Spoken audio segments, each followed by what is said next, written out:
Amin'ny fifina lehibe indray no iarahantsika ny amin'ny zao izao. Fotoana indray ity voatokantsika andrenesana ny tenin'ny marina, ny tenin'ny hatsarana, ka dia mirary soatsiketa samy hotahiny mosoary atao fanombohana. Ataontsika aloha hiariva vavaka hametraka ny teny rehetra indray eo am-pelatanan'ilay avo indrindra, ilay tompony hery sy ny fahefana amin'ny lanitra sy ny tany. Ny fampianarana androany moa dia araka ny laharana hitantsika hoe haratra dia haratra ny Amerikanina sy ny OTAN. Fa ny tena mipetraka amintsika be dia be ny olona mety mametraka hoe aiza ny ampitombona azy izany. Za ve dia mametraka izany teny izany? Za ve dia mba marina izany teny izany? Hametraka an'izany daholo isika rehetra hoe tsy mitombo ange izany teninao izany e. Dia izay mihitsy nefa ny olona izay hoe tena mitombona ary misy mihitsy. Satria hitantsika tsara nampianariko antsika tany aloha foana izay hoe maninona ho any Amerikanina sy ny Frantsay sy ny Anglisy, ary manampy anazy moa izany ny Alemaina sy ny maro samihafa izay te hanampy any. Niara-niaro ny Israelianina hatramin'izay. Raha vao andeha hanafika anazy ny Iranianina dia miaro foana ny Amerikanina. Nga tsy hitany hoe miatra ilay tenin'Andriamanitra ny dikan'izany. Io nge ilay tenin'Andriamanitra ny hoe ambeny tahaka amin'ny fiambina ondry kely izy. Reo nge vakintsika ara izay teny izay ao amin'ny bokin'i Jeremia. Tsy andeha mamaly ny fanontaniana hoe mba dinio ity sary ity fa matoa nge misy ity dia tsy azonao lavina nge ilay teny ny dikan'izay. Jeremia 31:10 jerefantsika izay. Jeremia 31:10 vakintsika amin'ny alalan'i Jehosoa. Izao no voalazany teny. Miaino ny teny ny avay ianareo jentilisa. Izany hoe ny atao jentilisa izany dia ny atao hoe olona ankoatran'ny Israelianina rehetrarehetra izany. Isan'izany ny Amerikanina, ny Frantsay, ny Anglisy, ny firenendehibe moa izany tena voadona tamin'ity. Ary torio any amin'ny tany amorontsiraka ny lavitra any ka ataovy hoe izay nampielyn'i Israely no aoka hanangona azy indray, sady hitandrina azy toy ny fitandrin'ny mpiandry ondry ny ondriny. Izany hoe ireo rehetra izay nampielyn'i Israely any amin'ny tany any dia anjaranareo mamerina an'ireo Israelianina ireo ary ambeny tahaka ny fiambina ondry io. Izay izany voalazan'ny tenin'Andriamanitra. Dia hitanao tsara fa niatra ange izany teny izany. Tsy mahafantatra an'izany aho, averiko indray ny teniko hoe tsy mahafantatra an'izany teny izany izao ny président américain Joe Biden. Tsy mahatakatra an'izany koa izao président français Emmanuel Macron. Dia tsy mahafantatra an'izany koa izao ilay premier ministre sy ny mpanjaka Anglisy. Tsy maharaka an'izany izao zareo. Nefa dia tenin'Andriamanitra mivandravandra be io. Dia nataon'izareo tokoa nge io tamin'ilay Iranianina nitifitra angamba iray volana teo izay, iray volana lasa. Hoe nitifitra misila teo amin'ny 300 teo ny ilay manidina ohatran'izao ty drone sy ny misilana rehefa tany Ukraine, tany Israel azafady. Dia niambina ny Amerikanina sy ny Frantsay, ny OTAN niara-niambina ny Israelianina tao. Ary tena zara raha nisy tafiditra tao ary tsisy tao Israel ny fitaovam-piadiana jentifirina, bala zany. Niatra nge ilay ten'Andriamanitra hoe ambeny tahaka ny fiambina ny ondry izy, io hitantsika io. Aoka nareo hitandrina azy toy ny fiandry ny mpiandry ondry ny ondriny, nataony OTAN izany. Tanao izany fa tsy afaka miala amin'io tenin'Andriamanitra io rehetra. Ary hoe averenao amin'ny tanina izy, naverin'ny OTAN nge, naverin'ny SDN izy tamin'izany, Société des Nations, izay moa no tiako teny. Ny Société des Nations izay ny Amerikanina lohalarana tamin'izany no namerina ny jiosy tamin'ny tanina. Izany rehetra izany dia mampiseho ny heriny sy ny fahefany dada iavavy hoe tsy misy afaka miala amin'ny teniny izany ange nareo e. Ka raha tsy nisy afaka niala tamin'ny teninareo dia iny izao ilay niakatra ho azy ny Rosianina namely ny Ukrainianina hitantsika teo. Ary tena ao anatin'ny ady mangotraka mihitsy izao. Ary raha jerevana ny sary dia miatra ny teny nambarany ambassadeur-n'i Jehosoa izay nanirahany Jehosoa dada iavanazy hoe teneny fa tsy maintsy miakatra ny Rosianina tany amin'ny 2003 zany. Ary izy nitarika an'izao tontolo izao mihitsy ho amin'ny famelezana ny Israelianina rehefa horiana kely io. Ka normalina be nge ny sary satria narovan'ny Amerikanina ny Israelianina dia rehefa ho resy amin'izay ny Amerikanina zany amin'izay fomba hanjoana azy ao, izay samy hoe inona ny anjoana azy, hitanareo izao tsy maintsy hitsangana ho azy ny rosianina mely anazy satria efa lonolonony zareo rosianina nge io israelianina io e. Ny israelianina zay mamely ny araba io fa lolonony rosianina io, ka ny aza mba maharesy io ihany io rosianina io, kanefa ny de efa tsy maintsy mandresy satria efa lalàna zany, efa didina voaka ny dada Iava, efa nampianariny ambasadorany Iosoa zay ady ampitondra ny teny Iosoa ary mampianatra ny fanazavana ny teny mpaminany rehetrarehetra, manoro ny olona hoe teny zavatra hitranga mandray ianao araba so tsy mandray ianao ny teny tsy maintsy miatra. De i rosianina midaroka ny Ukraina tena tsy hita atao iny io, ary io tsy ataonareo iny zany io. Mamaly be ny olona any amin'ny fampianarana nandeha hoe tena tsy mety, aiza ny aparesy ny Amerikanina zany. Aleo ny tenin'Andriamanitra meko anao sady foy kely ny fampianarana androany, ity indray le tenile namoaka an'le teny rany hoe mekara Rosia, izy nitarika ny fiaina mikavana ary mbola Rosia ny anangona ny Afrikanina zay efa miangona miaraka amin'io, ifa nampianariko atsika iny, mbola resantsika manaraka mihitsy zay hoe mekara ianao ry Afrika, fandresantsika mbola aveantsika mihitsy zay. Fa eto anao de mbola meny hoe aratra ny Amerikanina sy ny OTAN, lo raha veketsika ny bokin'ny Zakaria, ary io ny amaranantsika anazy aloha ny androany, de samy mieritreritra indray nareo fa tahaka ny natanteraka ny teny Jeremia mpaminany, verina amin'ny tany ny Jiosy, naverin'ny SDN tamin'ny taona 1822, ary nambenan'ny OTAN kosa zareo notarihany Amerikanina, nanomboka tamin'ny taona firy koa iny, tamin'ny taona 2024 no teny hita farany teo, ny volana 2024 volana avril angamba izy resy avril 2024 teo iny, tsy haiko na firy iny fa teo voalondony volana avril teo angamba izy iny, 5 avril angamba izy iny, tsy tadidiko fa ohatra manodidina am'zay hoe tanteraka ny tenin'Andriamanitra ny dikan'izay hoe io ary fa tena nambenana koa ny Israelianina, de mbola maly ary ve ianao, de mbola maly ary ve ianao zany teny zany, de le zavatra raha tanteraka soamantsara. De tia le teny ho tanteraka aminareo Zakaria 12, vaketsika amin'ny andininy voalohany ka hatramin'ny fahatelo. Zakaria 12 1 ka hatramin'ny 3, 1 ka hatramin'ny 3. Jerevantsika ny teny anao zay manaraka ny fampianarana zany. Teny faminaniana avy tamin'ny Iava ny amin'ny Israely, hoy Iava, izay namelatra ny lanitra sy manao ny fandrenan'ny tany. Misy olona miteny hoe iza ary olona miteniteny foana ve? Tsy miteniteny foana fa tena milaza ny tsy maintsy tanteraka, ary tsy mpaminany fa mbola ambonin'ny mpaminany. Izy ny atao hoe zandriny Yehosoa ary zanaka ny dada malalay Iava. Zao hitanao zao izy ao, tsy azo notoerina ny teninay satria teny ilay namorona an'izao tontolo zao nge io teny io e.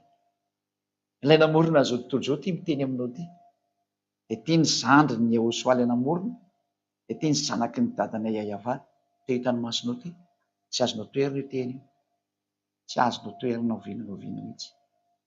Tsy maintsy miatra ny teny ary tonga ny fahatanteran'ny teny, de tsy maintsy miatra ny teny. Voalaza ny teny, zao no lazainy Iava, zay mamelatra ny lanitra sy manao ny fandrenan'ny tany ary mamorona ny fanan'ny olona ao anatiny. Izy ny mamorona ny fanany ao anatinao. Indro izao anao ho an'ny Jerosalema ho kapoaka mampiraikiraiky ho an'ny firenena rehetra manodidina hateo aloha. Iza milaza fa tsy miraikiraiky mihitsy zao ny firenena fa manodidina ny Israela vao tsika miteny zao. Raha manaraka vaovao ianao sy mahafantatra hoe géopolitika, indrindra ho an'ireo mpandinika ireo, de tokony mahafantatra mihitsy fa mikorotana anie moa ianareo zao e. Mikorotana anareo amin'ny faritra Israela. Zany nge moa tonga ny Joe Biden sahirana amin'ny mamany problème ao Israela sy ny ao amin'ny Gaza io e. Zay mbola ho resantsika lalileto mihitsy hoe aiza ke ny tenin'Andriamanitra mamaritra an'izany. Efa miteny taminareo fa ny tenin'ny dadako ny tsy maintsy miatra eto, Iava, ary ny tenin'ny zoko tsy maintsy miatra eto satria zanaka ny dada Iava, izy ny nanaovana an'izao tontolo zao. Ary tamin'ny alan'io zoko Yehosoa io no nanorenana an'izao tontolo zao. Izy ny namorona an'izao tontolo zao araka ny baiko ny dada Iava nomenana azy. Azaiko atsiketa rehetra mihitsy zay. Tsy maintsy miatra ny teny na tiana na tsy tiana. mikorotana mihitsy zao toizao, miraikiraiky mihitsy ny firenena rehetra manodidina ny Israel. Tena mikorotana mihitsy ny Jordanie, mikorotana Iran, mikorotana ny iza moa le eo ambony eo, Syrie, mikorotana Liban, ty zao mikorotana Gaza, ny bande de Gaza ray manontolo iny mikorotana, nefa ny tareo arabo palestiniana daholo ny tao. Tena mikorotana daholo ny rehetrarehetra zao. Mikorotana ny Iraka, ny arabo moa de efa mikorotana daholo, mody maty daholo ny sasany, mody tsy mikorotana io fa ny arabo samy arabo zany iny mifankatia. Adio tsara zany, tsy misy arabo hiady amin'ny arabo zany tsy mi-existe zany. Saingy mbola tsy afaka mihetsika zareo dia zany mahatonga anazy ohatrany hoe mody milaminamina, mody makamaka coin.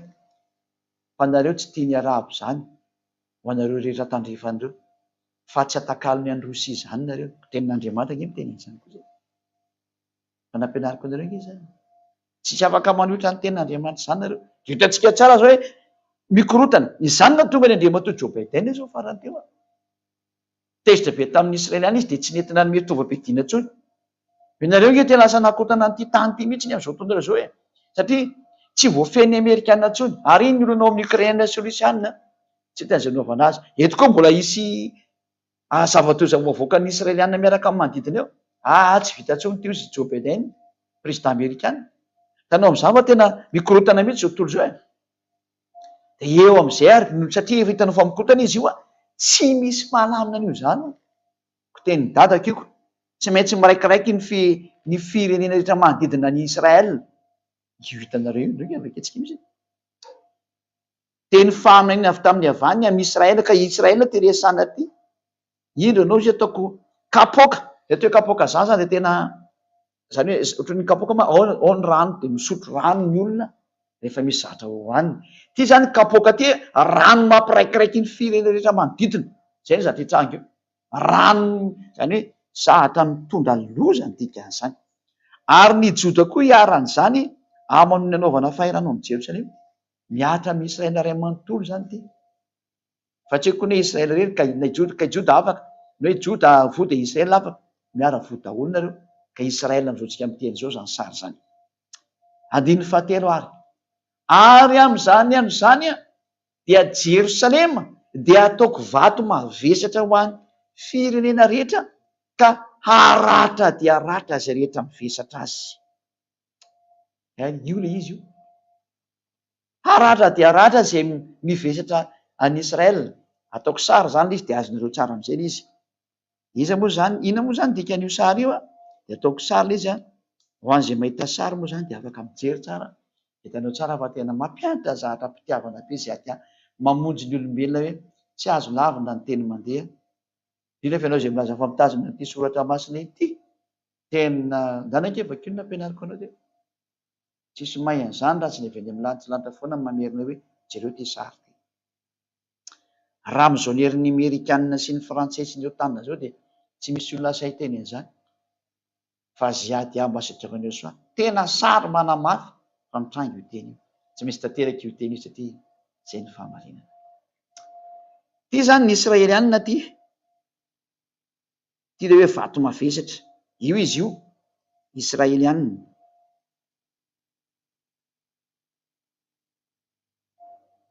Io ny Israeliana io. De reto lay mivesatra anazy. Reto ambany reto le mivesatra anazy. Ataontsika maitsomaitso. Reto le mivesatra anazy, mitaty anazy amin'ny tanany.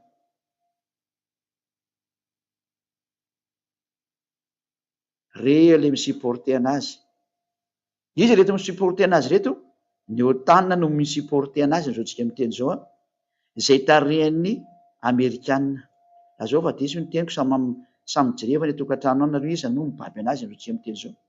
Ny Amerikanina numéro 1 amin'io. Izy numéro 1 mibaby an'io resaka Israel amin'izao tsika miteny zao.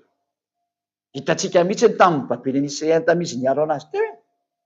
Zay rehetra ataon'ny Israeliana dia tsy maintsy ny Amerikana no mibaby an'io foana. Tsy maintsy izy foana no mibaby an'izay ataon'ireo. Na dia ho teritra azy zao tontolo zao dia tsy miraharaha mihitsy ny Israeliana fa ny ataony ihany dia ny Amerikana no mibaby ny rehetra azy ataon'ny Israeliana. Miara-mahita an'izany angentsika. miara-mahita an'izany tsika fa marihana fototra be zany.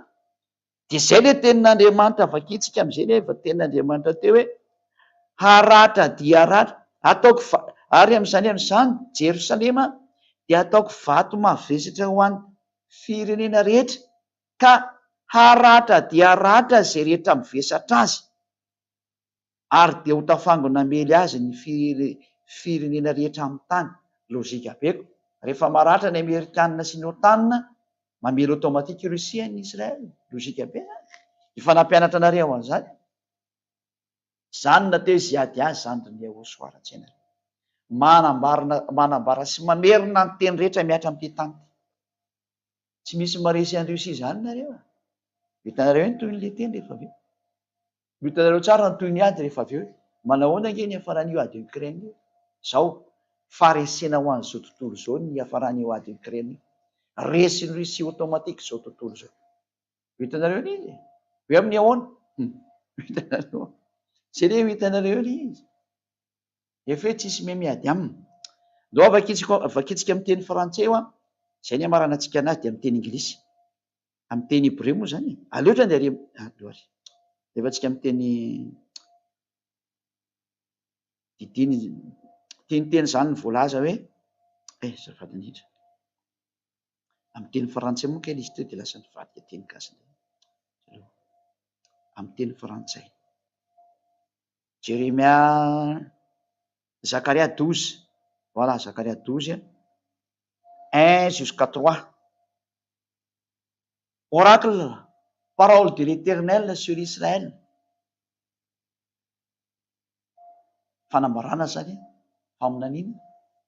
Tenin'ilay mandrakizay ho amin'ny Israël. Ainsi parle l'Éternel qui a étendu les cieux et fondé la terre. Ary dia miteny zany ilay mandrakizay zany, izay namelatra ny lanitra sy namorona ny tany. Et qui a formé l'esprit de l'homme au-dedans de lui. Ary izay nametraka ny fanan'Andriamanitra tao anatin'ny tao. Voici, je ferai de Jérusalem une coupe d'étourdissement. Ary dia ataoko vera zany tikan'izany coupe zany. Kapoaka moa filazan'ny olona azy. Dia ataoko vera tena manafanina mihitsy. Kisa moa zao tsy fanina manoloana an'Israël amin'ny faritra Israël. Pour tout le peuple d'alentour, ho an'ny vahoaka rehetra manodidina eo. Dia ny firenena manodidina eo. Fanina mihitsy ny firenena manodidina tratran'io Israël io. Mbola hazavaiko antsika daholo na tonga an'izany, fampianarana manaraka izany. Et aussi pour Juda dans le siège de Jérusalem. Ary ho tratran'izany koa izy Juda ao amin'ny foibeny ao Jérusalem zany. Manana siège ao Jérusalem zany. En ce jour-là, amin'izany amin'izany, je ferai de Jérusalem une pierre pesante. Ho ataoko tahaka ny vato mavesatra be izy Israël, Jérusalem, ka Israël zany. Pour tout le peuple, ho an'ny vahoaka ho an'ny firenena rehetra, ny otanina mihitsy moa tratran'izany. Et tous ceux qui la soulèveront seront meurtris. Ary mizany izy mibata anazy, io le sary nataoko teo hoe izay mibata anazy zany hoe manampy anazy sy manampitosoka sy miambina sy miaro anazy seront meurtris. Ho fatinareo. Miomana ireo tanana fa matinareo izy ny tenin'Andriamanitra. Matinareo na tianareo na sy tianareo.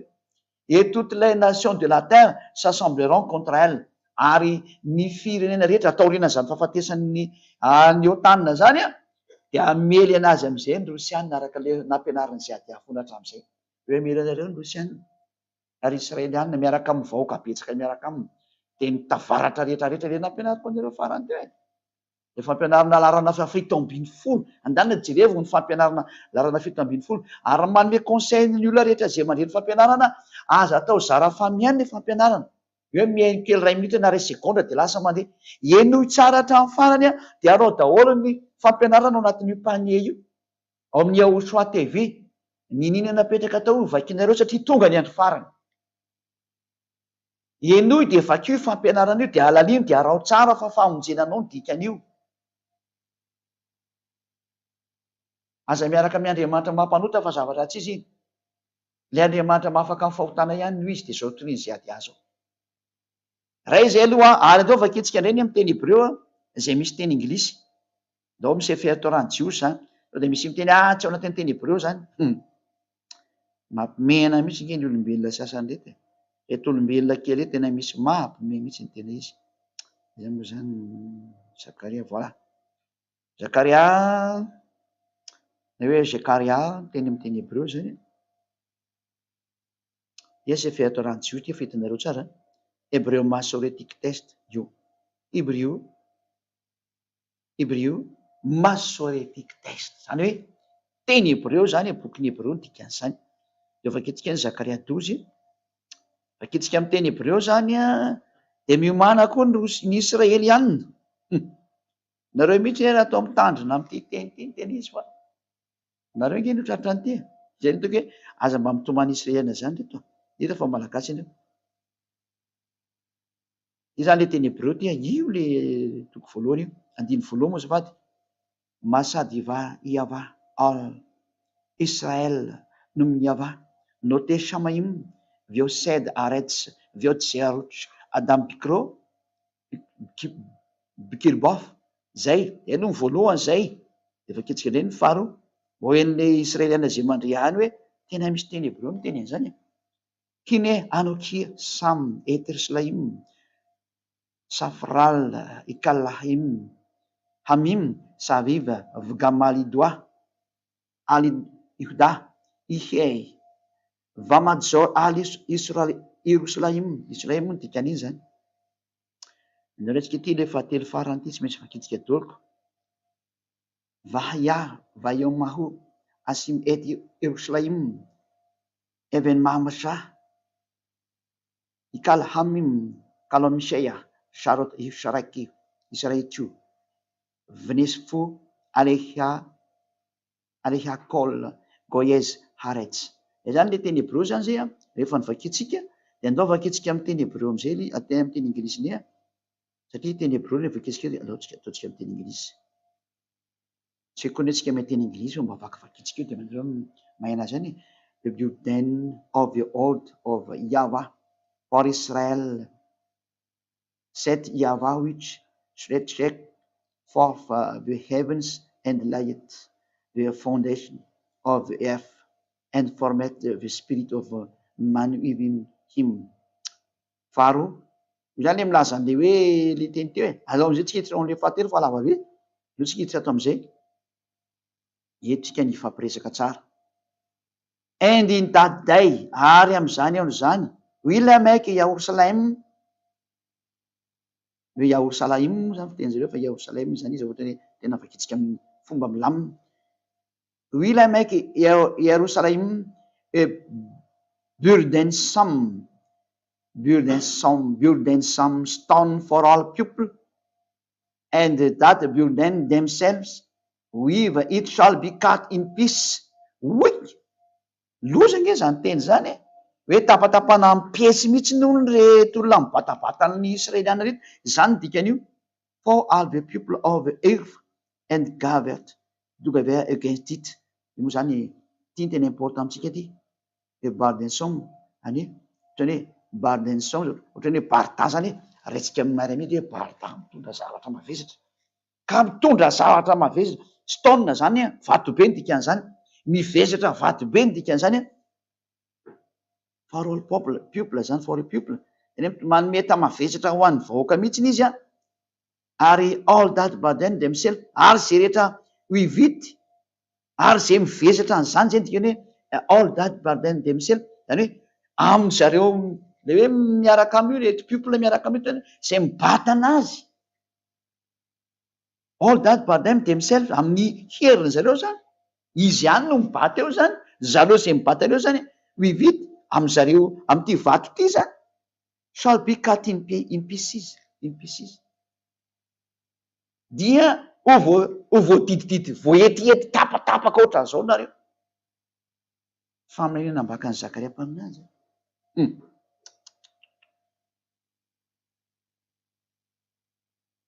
Samy zany mieritreritra nareo rehetrarehetra.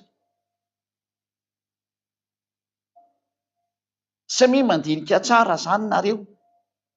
Tenin'Andriamanitra io teny anglais, ny teny frantsay, ny teny gasy, ny teny hebreo ny ara-ny vakitsika teo. Fa atao amin'ny teny anglais vao nanazava an'ilay teny hebreo. amin'izay malaky tsara l izy. De rehefa avy eo izy a de ho avy hitangorona mery anazy daholo i contre anazy zao tontolo zao. Zay le hoe avy people avy FB guerre de togaver ugenstite hamely anazy zao tontolo zao ny dikan'izay hamely an'Israël.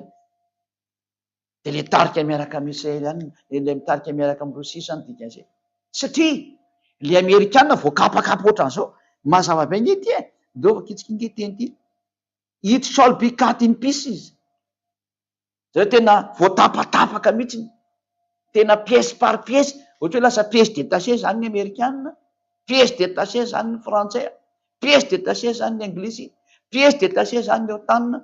De daholo jereo antsika ny fiafaran'izay teny zay fa zay no teny hoe fanambarana avy any amin'ny dada Yahova etiny Ziadia. Izy Ziadia zandriny Yahoshua zany Ziadia zany. Fanambara sy mpitondra ny teny lantilanitra ary mpampiatra azy. Ary tonga tsy maintsy fampiarana zany de tsy hita hoe ataona teny dadanay izy. Tsy maintsy miatra ny teny dadako Yahova sy Yahoshua. Izy ny tompony zao tontolo zao. Izy namorona an'io de tonga ny fotoana tsy maintsy hamarina de tsy maintsy mandeha ny famarina.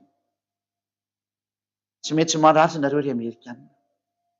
Tsy maintsy maratry nareo ry OTAN. Ary tapatapaka mihitsy nareo zany voalaza ato. Tsy maintsy tonga aminareo zany tonga ny fotoana tanterahana zany tsy maintsy miatra zany. Eny mahita lozaka mery ny dala malosika avo. Zany miantso ny olombelona rehetra zay. Miantso nareo tsy azo sakanina intsony io teny. Manatononareo any Yahoshua. Manatonona ny Ziadia zandriny Yahoshua zay ny rany Yahoshua ary ny rahany dada Yahova hitondra an'izao teny famonjena izao. Amonjy anareo ny diako. Jereo zay nampianariko ao. Dana jereo ny fampianarana. Miantso nareo anaraka ny fampianarana io jereo. Ao anatin'ny YouTube le izy ige ao amin'ny Yahoshua TV. Fampianarana nomboka tamin'ny numéro 1 jusqu'à hatramin'ny tsy haiko na 29 ngany androany ngamy raha sy diso 29 ny androany. Ndana vakio. Misy teny anglisy ao, misy teny gasy ao, misy teny frantsay ao ary misy teny frantsay. Samy manana ny sitany daholo reo. Manana ny chaîne ny daholo zany. Ny Yahoshua TV misy ny anglais. Ny Yahoshua TV French misy ny frantsay ho an'izay teny amin'ny teny frantsay. Ny Yahoshua TV malagasy ho amin'ny teny malagasy ary ny Yahoshua TV chinese ho an'ny sinoa de samy mijery eo daholo zany nareo. Natao zao zavatra zao hamonjena olona rehetra tonga amin'ny farany. Tena misahirana mihitsy ny Ziadia ambassadeur-n'i Yahoshua. Mitady ny hevitra rehetra iantsonana nareo tena mba manapa-hevitra. Tsy voatana intsony anie io e. Mamonjeny tena nareo ry Amerikanina fa fitiavana zao teny zao. Tsy fanrenareo ny apotika anareo ny teny eto fa tsy azo sakanina ny teny de mamonjeny fanahy am'izay. Vonjeo ny fananareo ry frantsay, vonjeo ny fananareo ry anglisy. Manatona ny Yahoshua amin'ny alalan'ny Ziadia zay ny rany tonga eto ny soloten'ny Yahoshua. Zay no mahatonga ny naraka natao hoe ambassadeur-n'i Yahoshua Ziadia hitanareo amin'ny écran io. Amonjy anareo ny diako makety. Mety izy ho vonjena. Ndao any aminay. Ndao any amin'ny lantilanitra misy anay zay neviko. Tany any ny ainga ary very hitondranareo makany. Zany mahatonga n'io teny io tsy maintsy lazaina ary tonga ny fanatanterahana azy. Tsy misy zavatra azo foanana ny tenin'ny dadako Yahova. Zay nampitondraina ny Yahoshua hatrizao eton'ny Ziadia zao. Raha sotsiketra samy teny Yahoshua tonga ny fiafaran'izao tontolo zao tsy azo lavina intsony ny poids ny bomba nucléaire. Tsy misy herina fiafana manahaka anazy intsony tonga ny fotoana mahaiza mitodika mankany amin'ny Yahoshua amin'izay. Tsy misy maharesy an'ny Rosia zany. Ary tsy afaka hiady aminazy intsony ireo ry Amerikanina. Mahery loatra ireo tsy vitanareo intsony miady amin'ireo. Raha ohatra aminareo setrasetra eo dia potika eo nareo.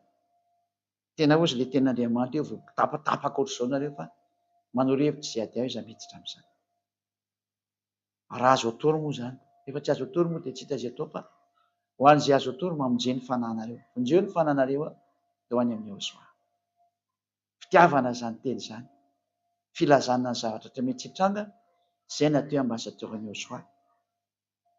Izy hoe mpaminany ve ianao? Marina ihany zay teny zay aloha e. Fa mbola lehibe ny mpaminany ary zandrin'i Yahoshua izy. Yahoshua ny lehibenay. Izy ny lehibe indrindra. ary ny dadanay ny lehibe indrindra rehetra. Izany le avo indrindra zany, ilay fahazavana lehibe tompon'ny fahefana ny lanitra sy ny tany izay rehetra ho aminy. Azy ny voninahitra mandrakizay, ho anao dada Maria ny voninahitra mandrakizay, sy ady mankalaza. Farana ny teny fa dia mirahazo antsika sao samy teny ho soa ho amin'ny fitohizana amin'ny fampianarana manaraka antsika rehefa afaka.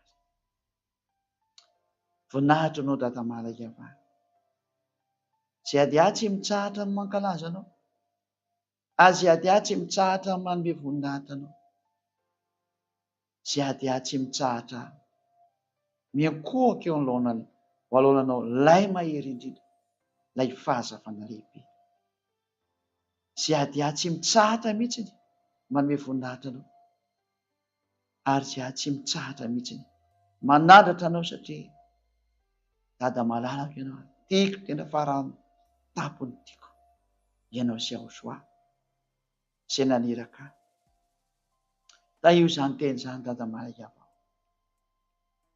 Tsy maintsy miatra ny teninao ary fotoana ny fampiarana azy zao, tonga ny fiafarahana zao tontolo zao, tsy azo lavana intsony ny fatanterahany teny, ary tsy misy herina fahefana mahazo manoatra an'izany intsony. Tonga ny fatanterahany tena, tsy maintsy miatra ny teny rehetra rehetra. Dada Iavao, sy ady mangataka, arovy ny ankonanao rehetra rehetra, arovy mba samy todo soa any amin'ny lanitra daholo, ary ireo izay mbola any ivelany afangany ny fitehiny amin'ity fanjakana masina ity, afangany dada Iavao, afangany efa teny efa akaiky sy atombotra loatra ny fotoana. Ianao mahalala an'izay anaovana an'izany, mangataka foana sy ady avy, afangany ny atongavan'ny ondrikelinao atao amin'ny fanjakana masina. Ho voninahitra ny anaranao masina izany dada Maria. Iaho soaho, tonga ny fatanterahany teny, amarino sy amafisy daholo ny teny rehetra sy efa nomenao, mba tsisy very ny reny raha tsy efa tanteraka daholo ny fahamarinana rehetra izay nampianarinao sy nambarinao ary nolazainao azy zao namafisiko sao. Dia izay rehetra efa notenenao izany nampitondrainao amin'ny mpaminany, izay teny avy any amin'ny dada Maria Iavao. Voninahitra ho anao dada Maria Iavao, voninahitra anao iaho soa, arovy ny ondrikelinao rehetra izay efa tonga atao amin'ny fanjakana masina iaho soa, ary arovy ny olona rehetra izay mbola nifela, izay mbola tsy tafiditra kefa maniry no ao aminao. Voninahitra anao dada Maria Iavao, amin'ny anarany iaho soa. Aleluia, amen.